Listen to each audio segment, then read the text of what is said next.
O jornal Folha de São Paulo apresenta Ilustríssima Conversa, com o editor da Ilustríssima, o Irá Machado. Bem-vindos à Ilustríssima Conversa, um podcast quinzenal da Folha. Hoje eu falo com Laura Carvalho, colunista da Folha, professora da Faculdade de Economia e Administração da USP e autora do recém-lançado Valsa Brasileira, do Boom ao Caos Econômico. Nesse livro, ela analisa como a economia do Brasil passou da euforia nos anos Lula para uma das maiores crises de sua história. A economia importa em junho de 2013, para entender por que teve algum apoio, até de uma base que era do PT, às manifestações, né? Para entender depois por que no impeachment não há uma resistência da base, vamos dizer, mais popular, que votou no PT todos esses anos. Então, assim como a política importa, a economia também importa. Na nossa conversa, falamos sobre acertos e erros na gestão da economia nos anos Lula, Dilma e Temer e discutimos questões como cobrança de impostos e papel do Estado na economia. Laura, obrigado por participar aqui do nosso programa. Primeira pergunta que eu quero te fazer nem é especificamente sobre o livro. Eu queria te perguntar se você esperava que um livro de economia tivesse esse sucesso. Ele já está há várias semanas na lista dos mais vendidos, né? Eu não esperava. Eu até achei que... Eu lembro quando eu estava no processo de escrever o livro, eu pensei, bom, esse livro vai sair... Eu achei que fosse sair no fim de 2017... eu queria que ele saísse logo, porque eu estava com medo dele ser contaminado pelo ambiente de debate eleitoral e que isso acabasse, inclusive, minando qualquer possibilidade de o livro ser lido, porque eu achei que as pessoas não fossem estar, de um lado, preparadas para nenhum tipo de autocrítica do período dos anos do PT, e de outro, nem um pouco dispostos a discutir outro tipo de agenda econômica, né? No fim, o livro saiu em 2018.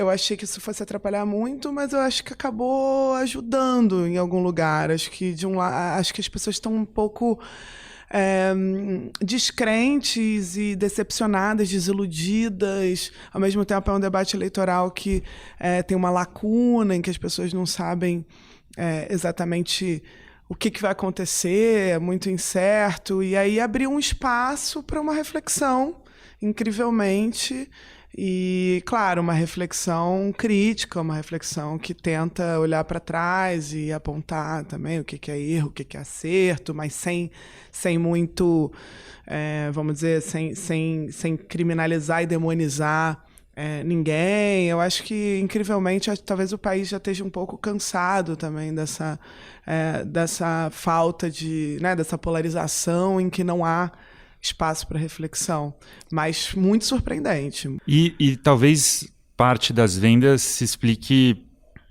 pela linguagem que você usa, né? Claramente tem um esforço ali grande de tornar o livro acessível, coisa que, em geral, os economistas não fazem, né? Quão difícil foi esse esforço? Claro que você já faz um pouco disso na sua coluna, mas produzir um livro técnico é diferente, né? Foi grande o esforço nesse sentido? Foi. Acho que essa é a parte, para nós economistas, é realmente a parte mais difícil. O livro tem uma tabela, né? Imagina para um economista fazer um livro que não tem gráfico, que não tem... né? E eu lembro da conversa com o editor, eu falei, mas será? Mas o gráfico ajuda, as pessoas veem o gráfico, elas entendem. Ele falou, não é bem assim, assusta. Então, desde isso, né? Desde o fato de não ter coisa muito técnica, eu puxei todas as referências a estudos estatísticos e técnicos para as notas de rodapé, né, para que o texto flua para um leitor que não esteja interessado nesse diagnóstico mais profundo e técnico, consiga entender. Né? Por outro lado, também não consegui abrir mão de colocar todas as coisas ali como referências para quem é um leitor que tenha mais familiaridade, que queira procurar esses estudos mais técnicos. A linguagem, de fato, o aprendizado maior foi com as colunas na Folha, né? Acho que já fez essa semana passada, 3 anos que eu estou com a coluna, e nesse tempo É claro que ser professor já é, de alguma maneira, tentar ser o mais didático possível, mas realmente eu lembro de ter muita dificuldade no início da coluna, conversando com amigos que não são da área e que me diziam, não, essa eu entendi 50%. Eu falava, gente, como assim?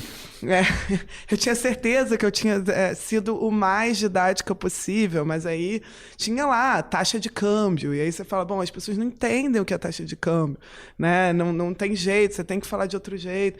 E acho que aí eu fui me esforçando cada vez mais para me fazer entender e me parece que não é impossível também. Acho que as pessoas... O que o livro está mostrando é que as pessoas têm interesse, elas ficam bloqueadas por esse vocabulário e que os economistas, acho que não têm, na maioria, muito interesse ou esforço em se fazer entender. E aí eu me pergunto se é uma dificuldade, se é uma falta de tempo para se dedicar a isso, ou se também não é um pouco de interesse em, vamos dizer, limitar o debate àqueles que dominam aquela técnica, né? Até para que ela pareça uma técnica isenta, neutra, científica, tal como, sei lá, a astrofísica, que ninguém entende, mas todo mundo sabe que ali tem uma autoridade de pessoas que entendem, né? Então, acho que a economia ela flerta um pouco com essa ideia de transformar a linguagem num mecanismo de ganhar autoridade. Então, a pessoa fala um monte de termo técnico, as pessoas olham para aqueles termos e falam, bom, essa pessoa deve entender disso daí, então vou respeitar e vou aceitar, né? Então, acho que democratizar a linguagem faz parte de democratizar o debate. Isso vale não só para a economia, vale também para o direito, né? De certa maneira, o jargão jurídico, o juridiquês, também atrapalha sem dúvida o debate, né? Acho que não é... E acho que os advogados também gostam desse monopólio em algum lugar, não generalizando, mas acho que também tem um gosto pelo monopólio da linguagem, daquilo, porque quanto mais você domina, mais você é respeitado. É um pouco essa a ideia, né? E, Laura, entrando já especificamente no seu livro, eu queria começar, até para quem está ouvindo, acompanhar a ideia que você procura desenvolver ali, logo na introdução, aliás, o primeiro parágrafo da introdução, você escreve na forma de uma pergunta que, resumindo, é entender como a economia brasileira passou de um crescimento bem acima da média para uma das maiores crises da nossa história. Esse é o objetivo do seu livro, tentar entender esse movimento, e você, querendo se colocar... como você depois vai dizer, fora do Fla-Flu, você anuncia ali 3 respostas comuns e diz que não se filia a nenhuma delas. Então, a primeira resposta é que aqueles anos de desenvolvimento foram todos frutos do cenário internacional. Uma segunda resposta é a daqueles que enxergam a crise como uma sucessão de erros dos governos petistas. E a terceira resposta, a dos que atribuem todos os problemas explicitamente à política. Eu queria que você explicasse cada uma dessas 3 respostas, às quais você não se filia exclusivamente. Pois às vezes a gente vê analistas até utilizando alguma mescla, né? Inclusive no Fla-Flu político, se você olhar, né, em geral, né, você vê frequentemente analistas considerarem que todo o crescimento é mérito do cenário externo e, ao mesmo tempo, a crise é toda fruto da política econômica interna, né? Então, não é nem que as pessoas assumem necessariamente uma visão totalmente coerente com o peso do cenário internacional versus política econômica doméstica, explicando todo o movimento, né? Mas, de fato, você vê muita gente também do outro lado, né, de defesa incondicional, vamos dizer, da política econômica dos anos do PT, colocarem, por exemplo, que o crescimento é todo fruto do acerto das políticas e a crise é toda fruto da crise internacional. Então, é curioso como a gente vai usando os elementos que, na verdade, são verdadeiros, porque é claro que há um pouco de tudo isso, né? Mas utilizando esses elementos um pouco a seu bel prazer para sustentar uma argumentação política. No lado daqueles que consideram que a crise inteira o resultado de, vamos dizer, um boicote político, midiático, etc., me parece que há algumas análises já, tanto no campo da sociologia quanto da ciência política desse período, né, que identificam, a meu ver, até corretamente, que houve, enfim, uma série, que a economia política e que a política teve muito papel na própria rejeição ao governo Dilma Rousseff, no impeachment e até hoje, né? E a gente enxerga resultados disso. Mas aí eu acho que no meio da confusão que o país, né, enfrentou, essa crise econômica, essa crise política meio ao mesmo tempo, eu acho que se confundiu demais o que era político com o que era econômico. Não quer dizer que haja uma separação, eu não acho que você possa fazer essa separação da política e da economia. Acho que essas coisas estão muito interligadas, inclusive há muitas coisas políticas que também são resultado de situações de crise econômica ou de pujança econômica, mas, a meu ver, ficou muito incompleto e faltou a analistas, sobretudo ligados à esquerda, né, ter uma análise mais profunda do que foi, de fato, política econômica, do que foi até crise internacional, né? Mesmo isso, acho que é incompleta a visão. E você vê, por exemplo, né, o livro recente do professor André Singer, coloca lá uma série de elementos, por exemplo, a perda de apoio político que o governo Dilma Rousseff teve de enfrentar, que inclusive levou a uma virada na política econômica, que acabou, né, no segundo mandato indo até para um ajuste fiscal, adotando a agenda da oposição. E ali ele trata até ele cita o Streeck para falar de greve de investimentos. Então, é possível que o empresariado nacional tenha, de alguma maneira, boicotado e parado de investir como forma de pressionar politicamente o governo e depois até derrubá-lo, né? É aí que eu acho que eu tenho uma discordância maior, né? A meu ver, não havia razão econômica para que esses investimentos ocorressem. Os empresários podem até ter virado de lado politicamente, acho que até é verdadeiro isso, mas você precisa entender um pouco por que esses investimentos não aconteceram. E aí o cenário externo importa, os erros de política econômica importam, e até para entender essa perda de apoio político, a economia importa, né? A economia importa em junho de 2013, para entender por que teve algum apoio, até de uma base que era do PT, às manifestações, né? Para entender depois por que no impeachment não há uma resistência da base, vamos dizer, mais popular, que votou no PT todos esses anos. Então, assim como a política importa, a economia também importa, e o livro tenta vender essa ideia, complementando essas análises anteriores. E o movimento do seu livro, como diz o título é Valsa Brasileira, porque você procura mostrar os passos de uma dança ali, né? Você tem um capítulo para dizer que tem um passo à frente, depois um passo ao lado e, por fim, um passo atrás. Eu queria que a gente refizesse esses passos aqui para tentar, quem está ouvindo, entender o tipo de raciocínio que você desenvolve. O primeiro passo é um capítulo que você usa a expressão do Edmar Baixa, um economista, que é o milagrinho brasileiro, que são os anos de bonança durante os 2 primeiros governos do PT, governos do ex-presidente Lula. Vamos falar um pouco disso? Por que milagrinho? Quais as características desse período? Na verdade, o termo, apesar de parecer pejorativo, né, se comparado ao milagre econômico da ditadura militar é o contrário, né? Quando eu faço a comparação no livro sobre o que foi o crescimento, que, é claro, foi maior, né, na ditadura militar do que nesses anos de crescimento mais acelerado que a gente teve nos anos 2000, e por isso acho que o Baixa chamou de milagrinho, né, pelo tipo de taxa de crescimento que se observou. Por outro lado, o milagrinho foi um período em que você conseguiu compatibilizar crescimento maior com alguma redução da desigualdade, né?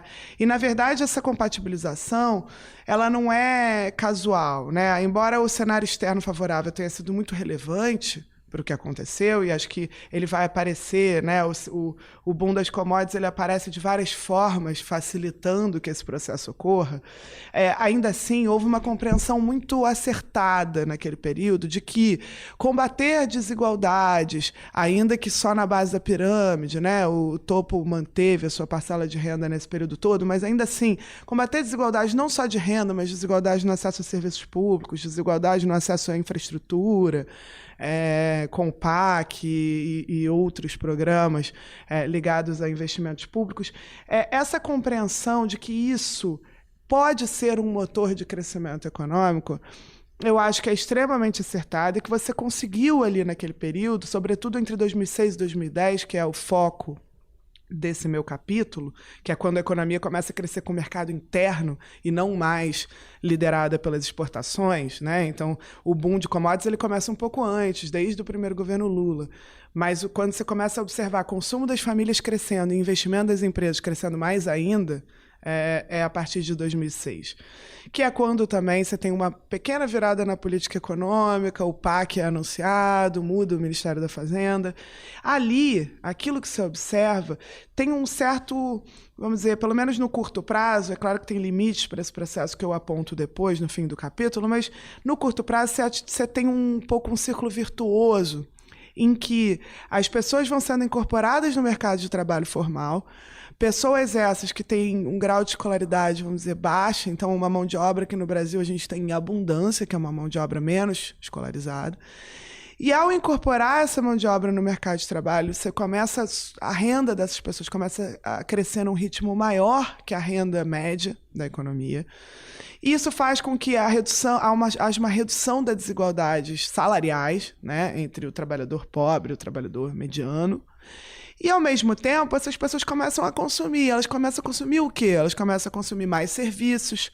Então, setores que crescem muito, restaurantes, salão de beleza, que são setores que também empregam esses trabalhadores menos escolarizados. Então, aí você fecha esse círculo e vai reforçando um crescimento maior com geração de empregos formais e com redução das desigualdades salariais, que, aliás, é o contrário, é quase que uma visão no espelho do que é essa crise atual, né? A crise, a perda de empregos, ela foi maior justamente entre esses trabalhadores mais vulneráveis, que agora estão caindo na informalidade, que estão com seus salários estagnados e, por isso, a desigualdade está aumentando, né?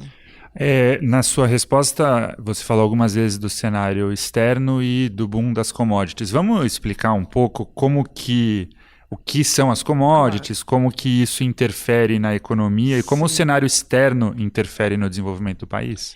Então, desde o início dos anos 2000, você começou a ter o que os economistas internacionais chamam de um super ciclo de commodities. Commodities são aqueles produtos cujos preços são determinados nos mercados financeiros internacionais, tais como petróleo, minério de ferro, soja, né? E o Brasil é exportador dessas coisas.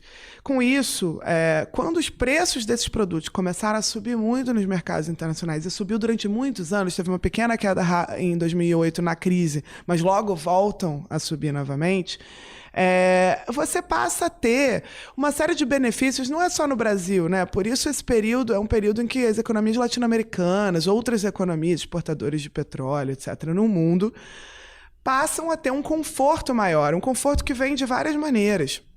Então, é claro que tem a própria Petrobras arrecadando mais e empresas ligadas ao setor, mas isso também cai para outros setores da economia que têm ligação, né, na cadeia produtiva com essas empresas. Mas, além disso, o próprio Estado arrecada mais diante desse cenário, o que dá um conforto no orçamento público.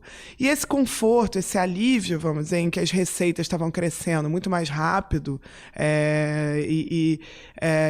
deixando, né, a nossa situação de dívida pública cada vez mais confortável, as reservas internacionais sendo acumuladas, o que depois ajudou, no momento da crise de 2008, a gente a não sofrer uma crise cambial como aquelas que a gente teve nos anos 80.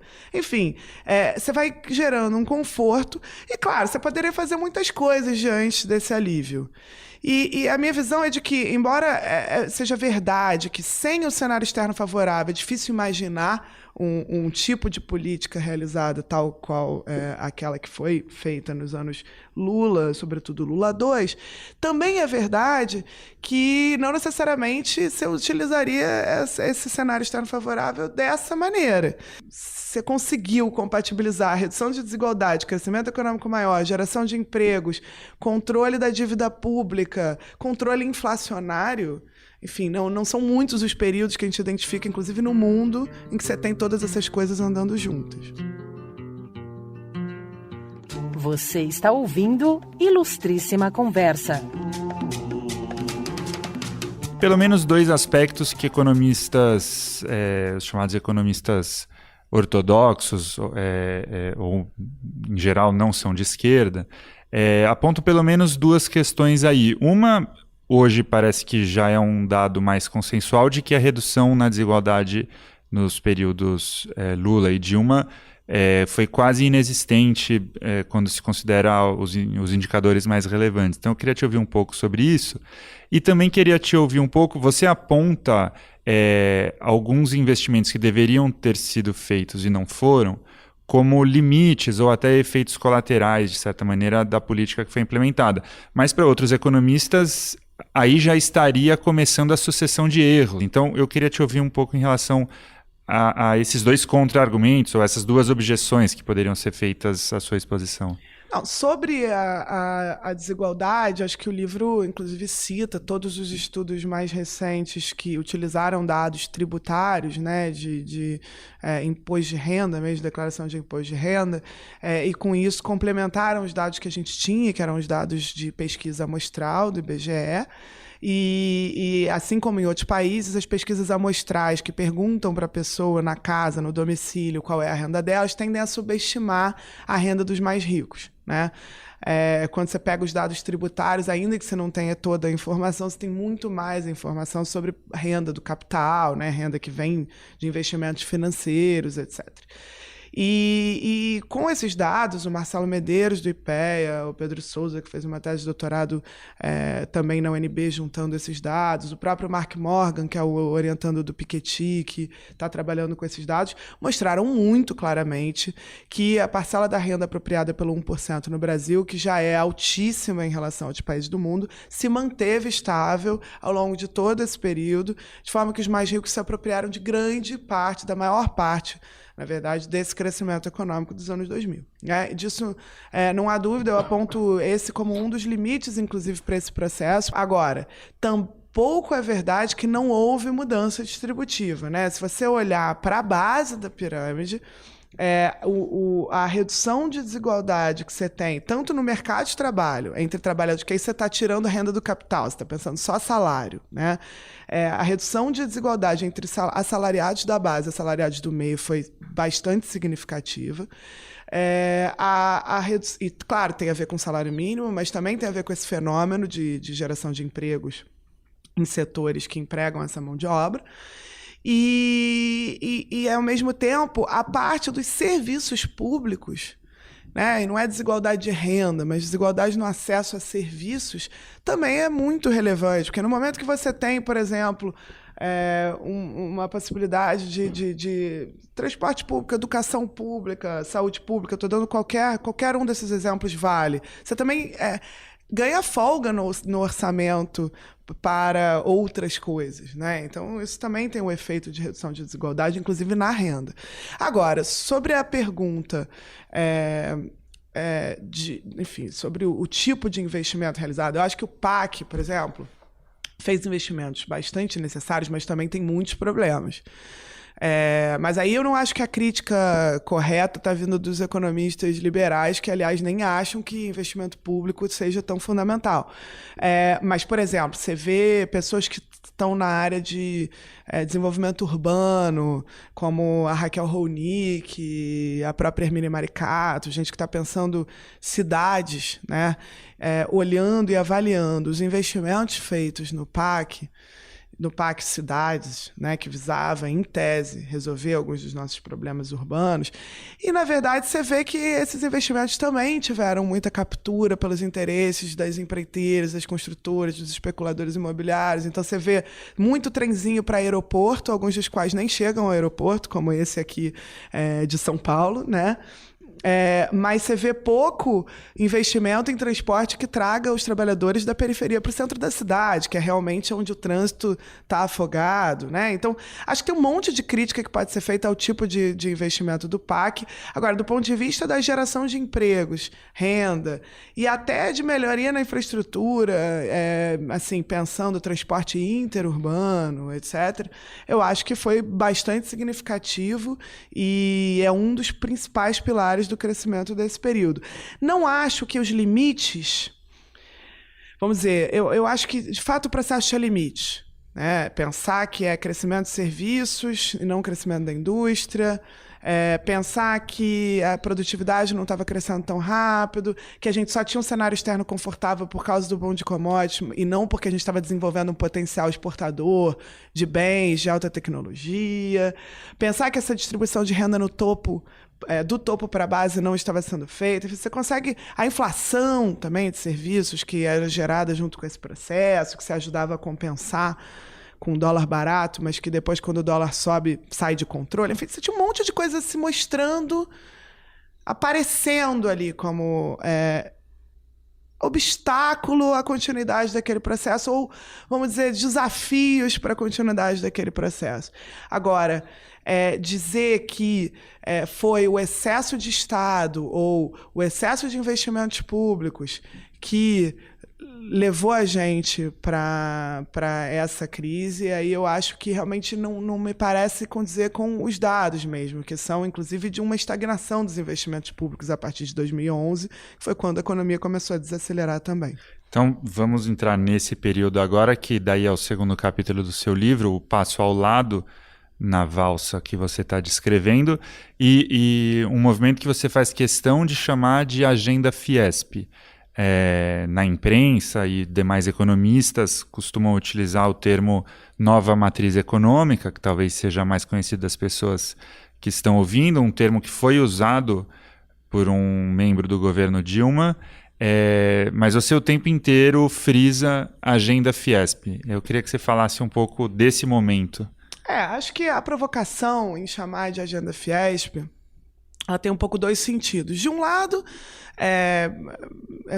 o termo nova matriz econômica, na verdade, dá a entender que existia vamos dizer, que é algo que tem uma escola de pensamento econômico que estabelece aquilo como diretrizes ou alguma coisa, não sei, que vem é uma ideia que o governo teve, etc., etc., que parece que segue algum tipo de modelo, um modelo desenvolvimentista ou isso ou aquilo. A meu ver, não se tratou disso, né? Na verdade, existia um debate naquele período que era de que você precisava fazer medidas para o setor industrial e você tinha os atores desse setor industrial que demandavam uma série de medidas para beneficiar, vamos dizer, sua lucratividade, né? Então você juntou um pouco a fome com a vontade de comer. É claro que você tinha pessoas dentro do governo e até economistas fora do governo que achavam que o nosso problema principal era de que, apesar de estar crescendo muito, em 2010 a gente cresceu 7,5%, né? Foi a taxa mais alta desse período, de que você não estava desenvolvendo a indústria e que a razão disso era um problema de baixa competitividade, ou seja, a indústria nacional estaria com margem de lucro muito baixa e sem conseguir concorrer com os estrangeiros, com as empresas estrangeiras nos setores. E que, portanto, a solução seria realizar uma série de medidas que permitissem essa concorrência, vamos dizer, permitissem que as indústrias nacionais cobrassem um preço mais compatível com aquele dos mercados internacionais.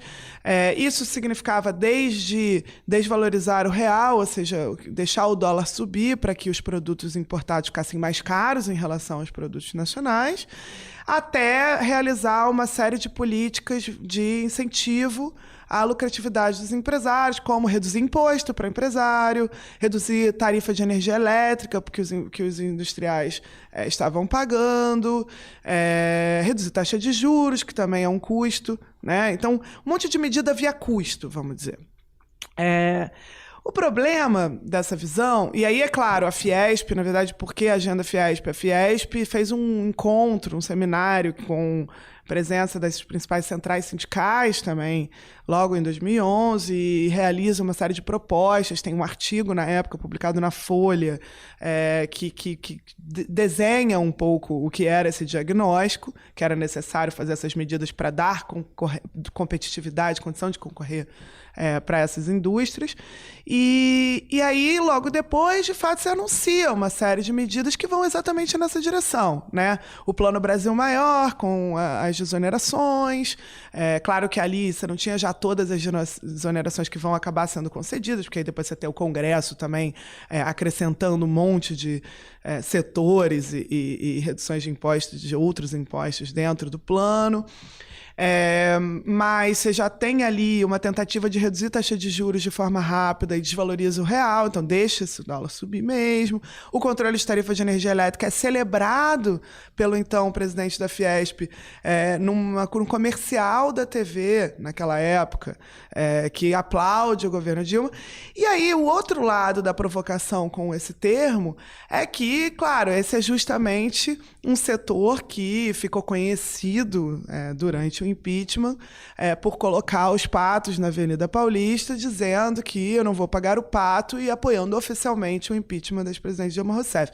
Então, assim, se de um lado é uma provocação com os economistas liberais, de outro também é uma provocação com a ideia de que fazer esse tipo de política, né, visando conquistar uma base de apoio, também pode não ser a melhor solução, né? E que talvez a continuidade de uma agenda mais voltada para o conjunto da sociedade, que fizesse os investimentos públicos necessários, que continuasse aprofundando esse combate às desigualdades, enfrentando os conflitos, né, com o topo da pirâmide de distribuição de renda, ao invés de realizar essas políticas que, na verdade, não foram eficazes, e aí por uma série de motivos, né, mas que claramente se provaram equivocadas do ponto de vista econômico e político, né?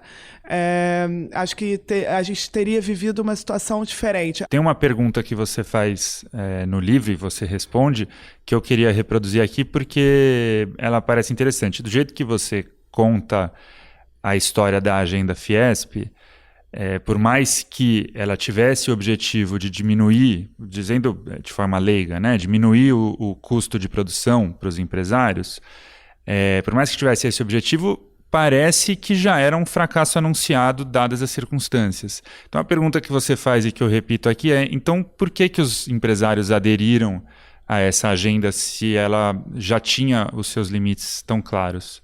Então, acho que essa é uma pergunta de difícil resposta. Me parece que, claro que em meio à globalização, e aí não é um problema só do Brasil, então acho que tem um ponto que é importante, que a globalização ela gerou isso. Todo mundo fica concorrendo via preço, então os países que têm mão de obra muito barata estão exportando no mercado internacional com muito mais facilidade, porque partiram são países de renda mais baixa, que tem mão de obra barata, que produzem com custo de produção. Principalmente dos asiáticos. Principalmente asiáticos. China. Era a China em algum momento, a China já fez essa transição, hoje já não é um país de renda tão baixa, mas se você olhar, hoje é Bangladesh, Vietnã, enfim, são outros países asiáticos que cumprem esse papel.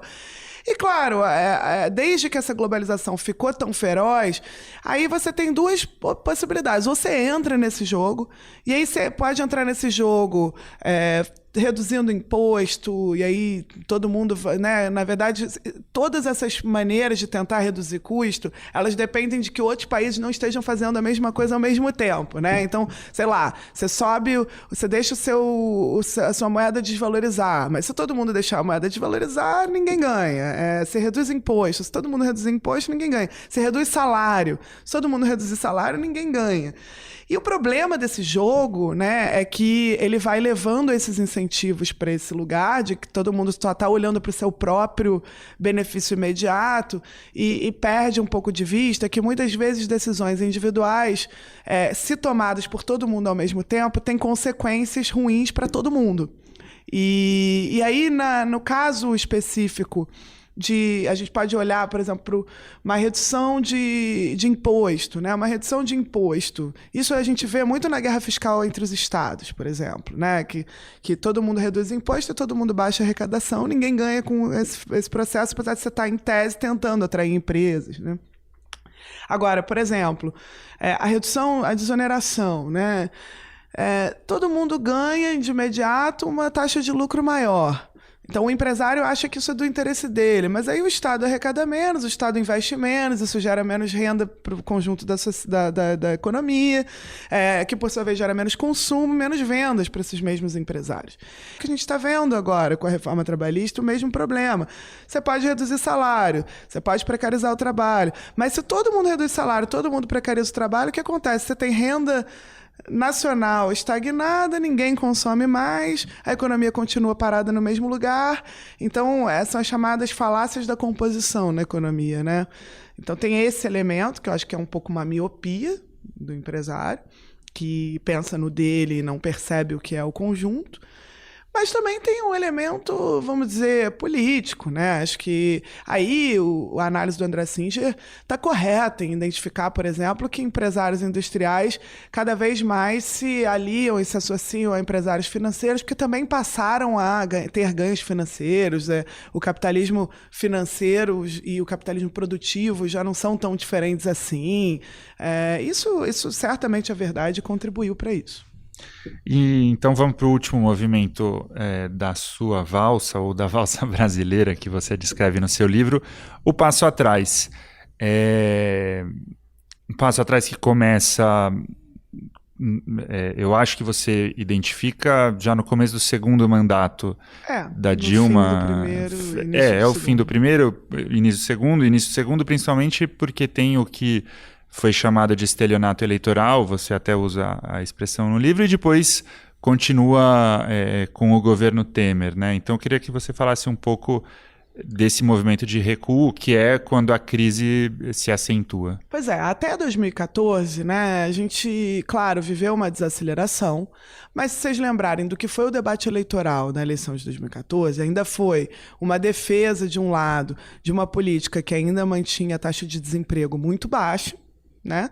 E de outro, uma defesa de uma mudança de política que ia justamente na direção que acabou sendo tomada, né? Ali, né, a gente tinha ainda, a dívida pública tinha começado a subir, então em 2014 você começou a ter o primeiro aumento da dívida pública. Claro que a situação fiscal foi se deteriorando justamente porque a economia foi desacelerando e você continuou fazendo essas políticas que eram custosas de tentar reativar a economia por meio de incentivos a empresários, né? Mas ainda, vamos dizer, ali você não estava numa crise propriamente, né? E aí o que acontece? Duas coisas. Três coisas, na verdade. Em 2014 você tem essa queda de preço de petróleo. E aí eu acho que é importante ressaltar, porque isso se abateu sobre todos os exportadores de petróleo, quase todos os países que exportam petróleo sofreram um baque em 2014, vamos dizer, inesperado. Mas nem todos viveram uma crise tão profunda e tão longa quanto a nossa crise. E aí você precisa de outros elementos para explicar. Diante da deterioração fiscal, você tomou um rumo que foi, na verdade, primeiro, em 2015, de um ajuste fiscal, vamos dizer, de terapia de choque. Então, toda a promessa, quando foi indicado o Joaquim Levy para o Ministério da Fazenda, era de que você faria um ajuste rápido, né, uma arrumada de casa, e que dali em diante a economia voltaria, né, a partir de um bom comportamento da política econômica, você voltaria a crescer, retomaria confiança, os investidores voltariam, etc. Na prática, o que a gente viu? A gente viu um corte de investimentos públicos de mais de 35% em 2015, em termos reais. Outras propostas que iam mais na direção de eliminar desonerações, aumento de imposto, não passaram no Congresso, então o ajuste acabou se dando todo pelo lado dos gastos. Ao mesmo tempo, você fez um reajuste de tarifas de energia elétrica, combustíveis, etc., que vinham sendo represadas até para controle artificial da inflação nos anos anteriores. Você soltou isso tudo de uma vez, então você gerou uma inflação de 10,67% em 2015. E aí a taxa de juros, o Banco Central, diante dessa inflação acelerada, mantém elevada, apesar de evidências de uma recessão muitíssimo profunda. Então, é como se você fizesse, tanto pelo lado da política econômica, você puxa o freio de mão de diversas maneiras, né? E ao mesmo tempo em que o cenário externo estava fazendo a mesma coisa, né? Com preços de petróleo saindo de mais de $100 o barril para, sei lá, 30. Então, essa crise, ela não se explica por um fator único, né? Você tem um monte de coisa ao mesmo tempo. Você tem erro, você tem azar, né? Você tem o cenário externo de um lado, você tem a resposta errada da política. O Macri, na Argentina, se você for olhar, ele optou por uma política de ajuste fiscal mais gradual.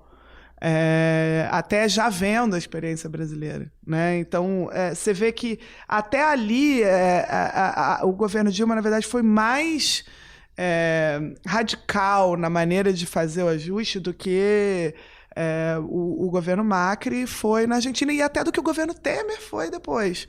Aí o problema é diferente, né? O governo Temer entra, claro, você aprova a PEC do teto de gasto, que se tornará, né, muito rígida, mas num primeiro momento, o teto de gastos ele também era mais gradual enquanto forma de ajuste do que o que foi feito em 2015. Porque em 2015 você reduziu as despesas, você não congelou, né?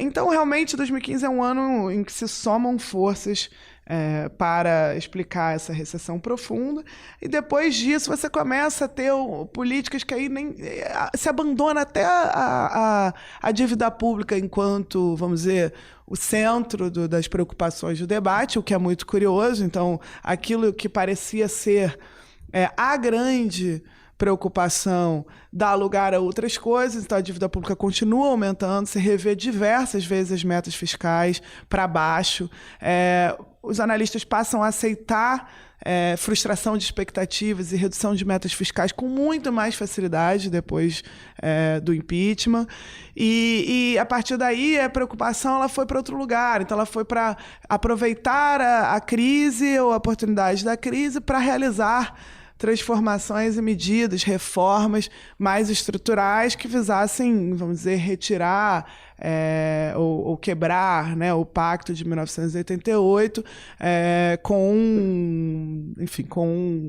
com medidas que são ainda mais, vamos dizer, de longo prazo, permanentes, etc., por um governo não eleito, então sem legitimidade para fazê-lo. E ajustar, né, fazer o ajuste, poderia ser feito você pode fazer de diversas maneiras, né? Você pode fazer com algum aumento de carga tributária, você pode fazer cortando gastos apenas, você pode fazer com uma mistura dos dois, né? A forma como tem sido feita desde 2015 é realmente de cortar quase tudo nos investimentos. E os investimentos, como eu tento mostrar no livro, são aquela parte do orçamento público, são item do orçamento que tem maior poder de geração de renda, de geração de emprego, né? O que a gente chama de efeito multiplicador. Então, assim, todas as evidências apontam para que essa seja a razão, inclusive, dessa que é a mais lenta das recuperações da história das crises. Claro que não foi a única explicação para a recessão em si, que contou também com uma boa ajuda do cenário externo, mas os investimentos públicos, primeiro, o corte brutal de investimentos públicos que ainda continua, essa redução, eu acho que ela ajuda muito a explicar a decepção, inclusive, que os analistas estão tendo com aquelas projeções de crescimento que eram feitas. Então, se vendia a ideia de que, ao realizar esse ajuste, ao aprovar a PEC do teto, enfim, ao voltar para um modelo em que o Estado não tem papel na promoção de distribuição de renda e de crescimento, você resolveria também o problema de crescimento, de investimento, etc. Na verdade, você não está resolvendo nem a questão fiscal e nem a questão de crescimento. E, Laura, você é uma pessoa que se identifica com o campo político da esquerda e naturalmente tem feito esse debate com muita gente da esquerda. Como ficou claro nessa conversa e como fica claro para quem lê o livro, você tem uma visão bastante crítica da gestão econômica no governo Dilma, principalmente no segundo mandato, mas não só. Já no primeiro já é o passo ao lado. Ou seja, se nos governos Lula você descrevia o movimento da economia como um passo adiante, com Dilma, na melhor das hipóteses, foi para o lado e depois até para trás. Como que tem sido a recepção dessa crítica que você faz a um governo que, no fim das contas, é um governo do PT, o partido identificado com a esquerda no país? Olha, acho que tem as pessoas que já acompanham o meu trabalho desde antes, né, e que sabem, por exemplo, que eu fui contra o impeachment publicamente, em colunas na Folha, e que então a minha crítica, vamos dizer, do ponto de vista da política econômica, não se confunde com um apoio a toda essa, vamos dizer, a todos esses ataques que a ex-presidente Dilma sofreu em outros âmbitos, que culminaram na derrubada da presidente num golpe parlamentar. Então, acho que tem o lado das pessoas que já conhecem e que então se interessaram em ler o livro e até acho que se abriram para essa visão crítica que eu apresentei. E essa visão, inclusive a própria ex-presidente Dilma já fez, pelo menos parte da autocrítica que ela faz em entrevistas recentes, até na imprensa internacional, mas mesmo em palestras que ela tem dado mundo afora, né, ela fala que as desonerações acabaram sendo transferência de renda para empresários que embolsaram e não investiram, e que isso foi um dos maiores erros que ela cometeu. Então, acho que tem, de um lado, acho que dentro de um campo mais informado, me parece que está tudo bem, assim, pelo menos não chega até mim nenhum tipo de desconforto, né? Agora, é verdade também que quando a mídia dá a repercussão que o livro está tendo, é claro que esse é o objeto que, jornalisticamente, né, é objeto de mais interesse. Então, o fato de eu ter uma crítica ao governo Dilma acabou chamando mais atenção na repercussão do livro do que o fato de eu ter uma análise bastante, vamos dizer, até generosa com o que foi o segundo governo Lula, especificamente o segundo governo Lula, né, do ponto de vista da economia. E é natural que seja assim. É claro que quando isso acontece também há uma reação e muita gente no campo acha que eu estou prestando o serviço para a direita. Então, esse tipo de coisa surge, e já surgia quando eu criticava o ajuste fiscal, enquanto ainda era governo Dilma, né? E a gente tem que um pouco relevar, e acho que assim,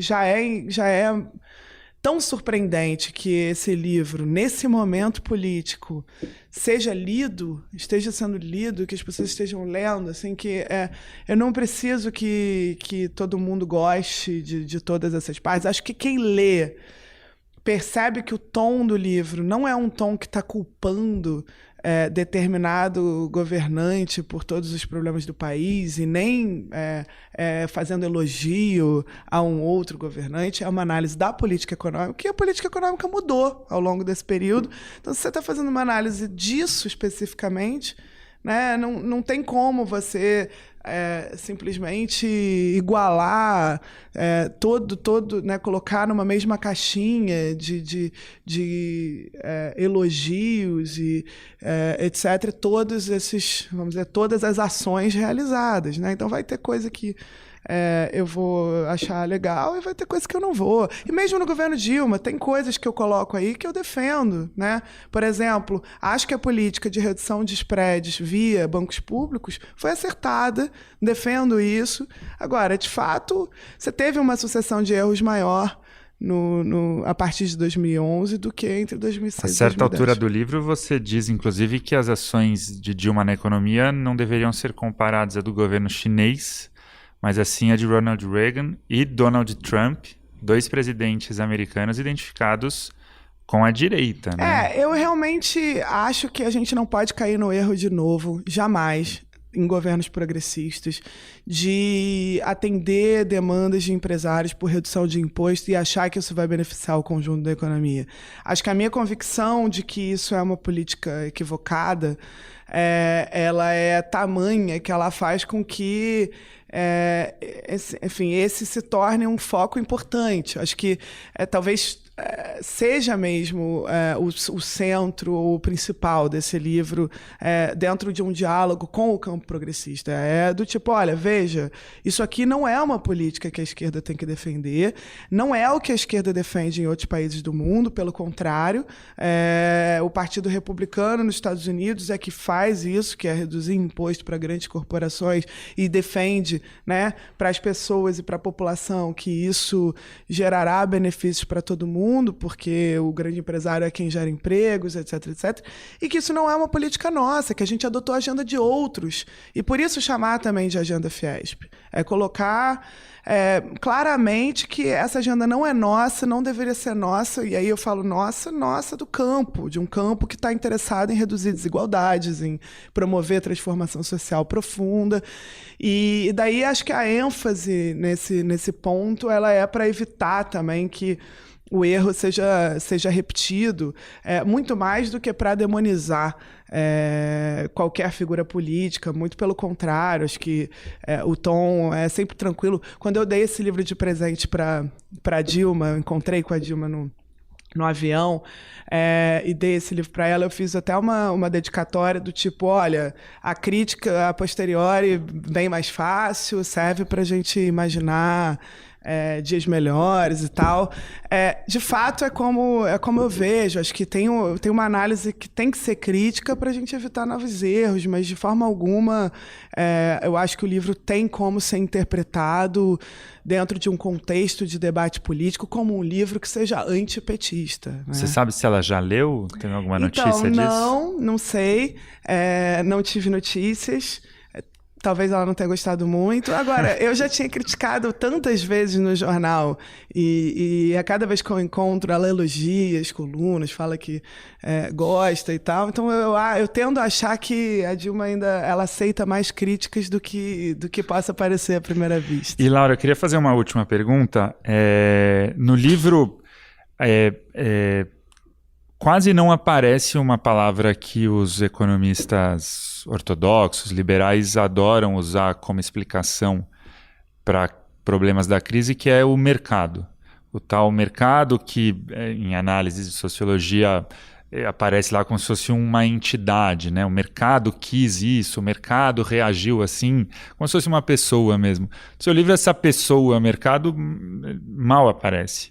E, no entanto, os economistas liberais ou ortodoxos, ou enfim, costumam dizer que boa parte da explicação de vários movimentos dos governos tem a ver com a reação que os mercados poderiam ter Você não considera isso um aspecto importante?